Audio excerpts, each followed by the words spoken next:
نظام الدین ID سے سوال آیا ہے، ان کی والدہ کے گھٹنوں میں بہت درد رہتا ہے اور دوا کرنے کے بعد جیسے ہی دوائی چھوڑتے ہیں تو پھر سے ان کو درد شروع ہو جاتا ہے، تو اس کے لیے کوئی وظیفہ یا کوئی بات بتائیں۔ ایک بات یہ عرض کرنی کہ ہو سکتا ہے یورک ایسڈ کا پرابلم ہے، تو آپ اس کو بھی چیک کرائیں اور اس کا بھی علاج کریں۔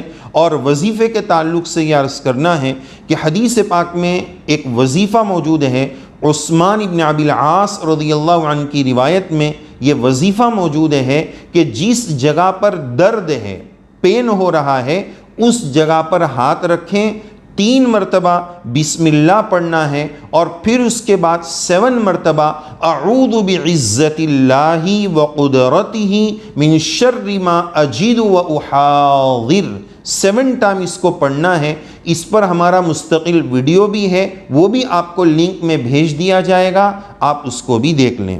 اگلا اسی طرح ایک اور وظیفہ ہے وَبِالْحَقِّ أَنزَلْنَاهُ وَبِالْحَقِّ نَزَلَ، اس آیت کو بھی پڑھ کر دم کریں۔ اگلا سوال ہم لیتے ہیں، اسٹوڈنٹس نامی ID سے سوال یہ آیا ہے کہ برتھ ڈے کیک کھانا اور کسی کی برتھ ڈے کی دعوت اٹینڈ کرنا اور اس کا کھانا کھانا کیسا ہے؟ جواب اس کا یہ ہے کہ برتھ ڈے کا اسلام میں کوئی تصور نہیں ہے۔ اس تعلق سے بھی ہمارا ویڈیو موجود ہے، وہ بھی ہم لنک میں ڈالیں گے۔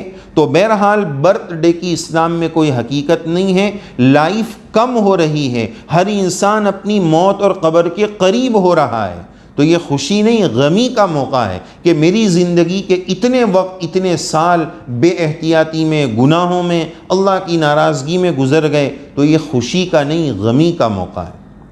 تو اب ایسے موقع پر یہ دعوتیں یہ مناسب نہیں ہیں۔ بہرحال اگر کوئی کیک کاٹتا ہے دعوت کرتا ہے تو احتیاط بہتر ہے، جو احتیاط والی زندگی گزارتے ہیں وہ احتیاط کریں، لیکن اگر کسی نے کھا لیا تو وہ حرام نہیں ہوگا، کھا سکتے ہیں، گنجائش ہے، لیکن احتیاط بہتر ہے، اس شرط کے ساتھ کہ جو کھانا کھلا رہا ہے اس کی انکم اور اس کی آمدنی جو ہو وہ حلال ہو۔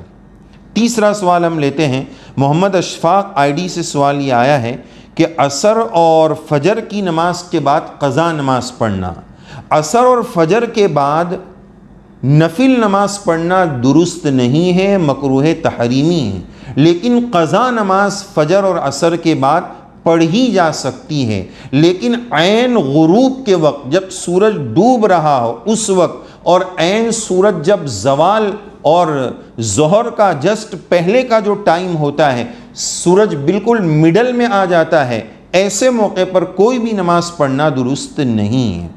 تو بہرحال عصر اور فجر کے بعد قضائے عمری پڑھ سکتے ہیں۔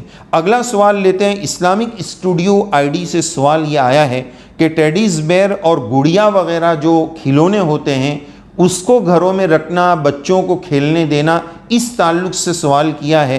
جواب یہ ہے کہ اگر کوئی بے جان کھلونا ہے یا جاندار ہے لیکن اس کا منہ اور آنکھیں بالکل نظر نہیں آتی ہے تو اس کا استعمال کرنا، اس سے بچوں کو کھلانا، ایسے کھلونے دینا، اس کی گنجائش اور اجازت ہے۔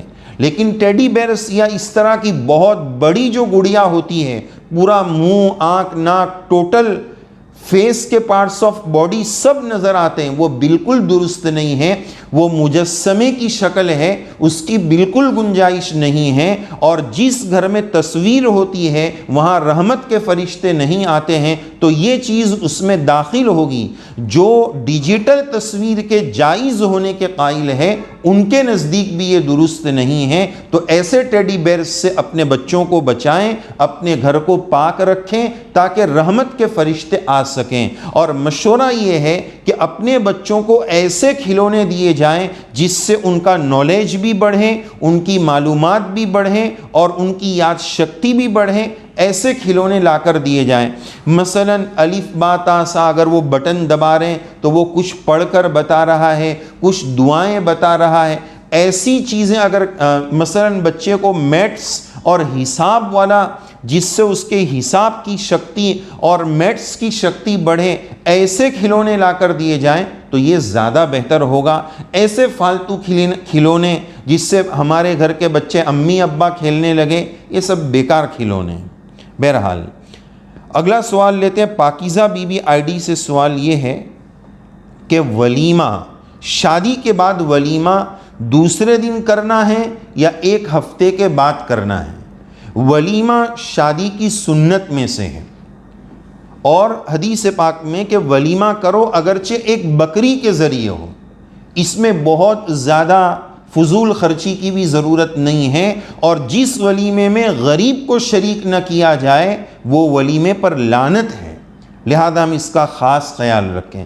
بہرحال ولیمے کا افضل وقت خلوت صحیحہ، یعنی میاں بیوی جن کی دلہا دلہن کی شادی ہوئی ہے، وہ رات میں ایک کمرے میں یا کسی وقت ایک کمرے میں مل لیں، ان کی ایک پرسنل ملاقات کے بعد جو کھانا ہے وہ اصل ولیمہ ہے۔ اصل ولیمے کا ڈیفینیشن یہی ہے کہ میاں بیوی کی ایک پرسنل ملاقات کے بعد جو کھانا رکھا جائے وہ ولیمہ ہے۔ تو بہتر یہ ہے کہ وہ نکاح کے دوسرے دن ہو، اور اگر ان کی ملاقات سے پہلے بھی، نکاح کے بعد ان کی ملاقات سے پہلے بیچ میں اگر کسی نے ولیمے کی دعوت کرا لی، جیسے کہ بہت ساری جگہوں پر ایسا ہوتا ہے کہ نکاح میں پوری پبلک اور پورا مجمع اور رشتہ دار آئے ہیں، اس دن کھانا کھلانا ہے، تو اگر اس دن بھی کھلا دیں گے تو بھی سنت ادا ہو جائے گی۔ بہتر دوسرے دن ہے۔ 3 دن تک ولیمے کی گنجائش اور اجازت ہے، 3 دن کے اندر اندر اس کو سنت کا درجہ دیا جائے گا۔ اگر 3 دن گزر جاتے ہیں تو پھر وہ سنت ولیمہ نہیں رہے گا، بس وہ ایک نارملی جو ہم دعوت کراتے ہیں جس کو ضیافت کہا جا سکتا ہے، وہ ایک نارملی دعوت ہوگی۔ 3 دن کے بعد وہ ولیمہ نہیں رہے گا۔ تو آپ نے لکھا 1 ہفتے کے بعد وہ ولیمہ نہیں ہو سکتا ہے، 3 دن کے اندر اندر کرانا ہے، بہتر دوسرے دن ہے۔ اگلا سوال ہم لیتے ہیں، خواجہ معین الدین آئی ڈی سے سوال آیا ہے، انہوں نے پوچھا ہے کہ آنکھ کی بینائی تیز کرنے کا وظیفہ بتائیں، دکھنے میں پرابلم ہے، آنکھ میں تکلیف ہے۔ قرآن کریم میں 26ویں پارے میں سورہ قاف کی آیت نمبر غالباً 23 میں ایک حصہ ہے، فَكَشَفْنَا عَنْكَ غِطَاءَكَ فَبَصَرُكَ الْيَوْمَ حَدِيدٌ فَكَشَفْنَا عَنْكَ غِطَاءَكَ فَبَصَرُكَ الْيَوْمَ حَدِيدٌ۔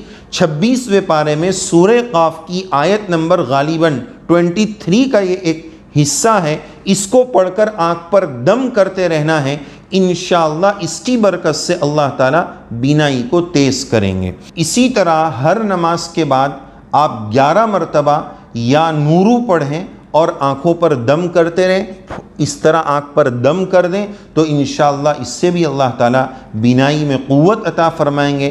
اللہ تعالیٰ ہمیں بصیرت بھی عطا فرمائیں، بصارت بھی عطا فرمائیں، دونوں کا کمال بھی نصیب فرمائیں۔ اللہ تبارک و تعالی ہم سب کو مسائل سیکھنے، سمجھنے اور اس کے مطابق عمل کرنے کی توفیق سعید نصیب فرمائیں۔ جن کے آئی ڈی پر ہم نے، جن کے کومنٹ باکس کے سوال پر ہم لنک بھیجیں گے، آپ ڈیٹیل وہاں جا کر دیکھ لیں۔ اللہ تعالی عمل کی توفیق نصیب فرمائیں، آمین۔